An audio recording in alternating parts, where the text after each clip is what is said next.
Michelle Harding. This is my younger sister, Christine, and we're here on behalf of our older sister, Kelly, who couldn't be here tonight. Woo!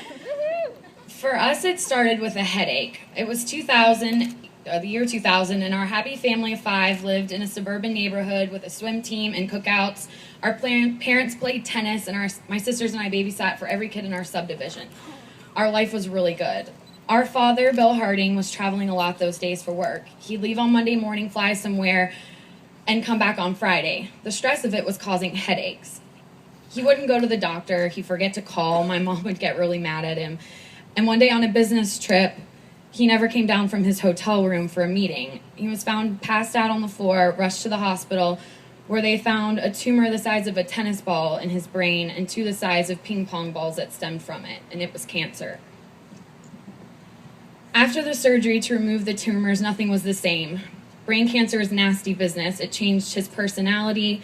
He was moody, forgetful, despondent. There was chemo, radiation, seizures, strokes.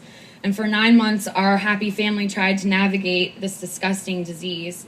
But on July 13th, 2001, our father passed away at the age of 43.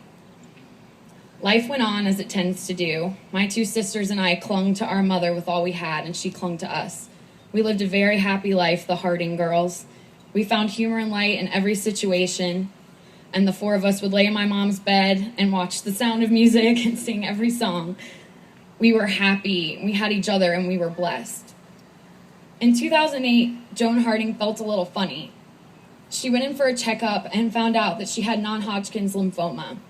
We were devastated. How could this be happening to us again?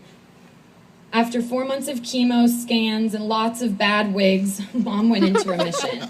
It was glorious. We felt spared, and why shouldn't we have been? We paid our dues.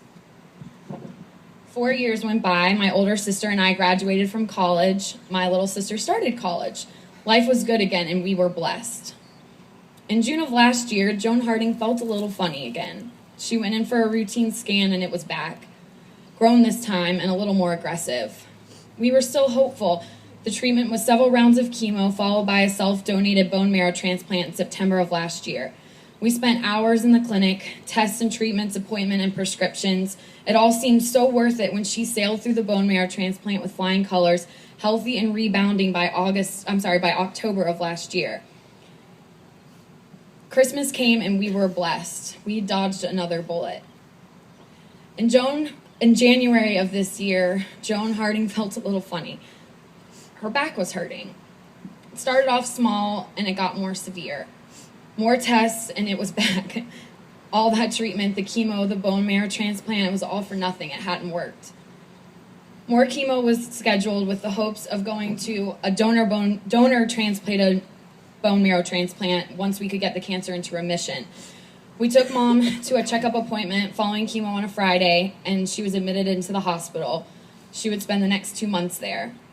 More chemo, and this time worse. It seemed every day brought new battles, new parts of her body shutting down in protest to kidney, lungs, heart.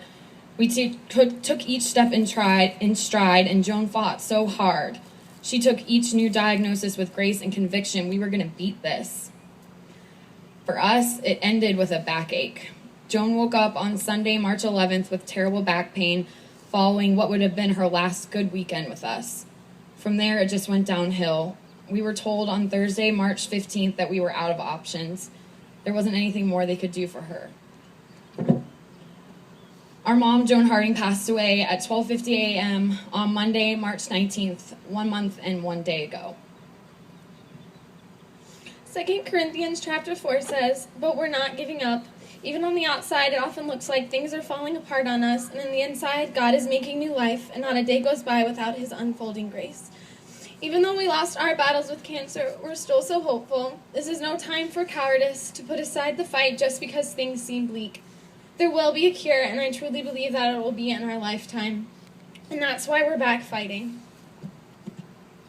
There are many of you out there battling this disease right now. You understand the harsh treatments, the lights laying in the hospital bed, nurses coming in and out. You may feel like you can't possibly be poked with one more needle, but don't give up. The fight is worth it. And even though I don't know you, I am fighting for you. And I'm so glad you're here tonight, and we celebrate for you.